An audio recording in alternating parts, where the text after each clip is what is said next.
ஜீவா, நீ போக வேண்டிய இடத்துக்கு தான் போயிட்டு இருக்க. அந்த ஆத்தாளுக்கு சக்தி போயிட்டு தான் நினைச்சேன். இல்லங்கிறது இப்ப தெரிஞ்சு போச்சு. போ தாயி போ. உன் மக அனுபவிச்சுட்டு இருக்க ஒரு சித்திரவதைக்கு முடிவு கட்ட வேண்டாமா? உன் புருஷனோட சித்தப்பிரமைக்கும் ஒரு வழி பார்க்க வேண்டாமா?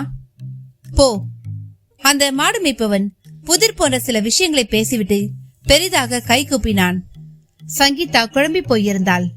அந்த மாட்டுக்காரன் முகம் அவள் நினைப்பில் சண்டித்தனம் செய்தது. ஏற்கனவே பதிந்த முகம் போல நினைவு புள்ளிகள் மின்னி கசிந்தன.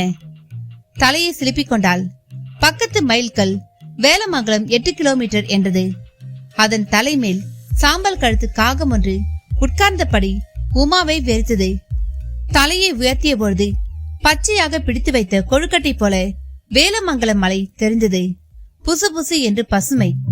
மலை மேல் கோவில் எங்கே இருக்கிறது என்பதே தெரியாத ஒரு அடர்த்தி. என்ன நண்பர்களை, முழு கதையும் கேட்கணுமா? கதைக்கான லிங்க் டிஸ்கிரிப்ஷன் பாக்ஸ் இல்லைன்னா கமெண்ட் பாக்ஸ்ல நான் மென்ஷன் பண்றேன். அதை கிளிக் பண்ணி முழு கதையும் கேளுங்க.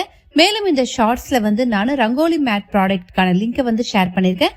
லிங்கை கிளிக் பண்ணி பாருங்க. அது பிடிச்சிருந்தா நீங்க அந்த ப்ராடக்ட்டை வாங்கிக்கலாம்.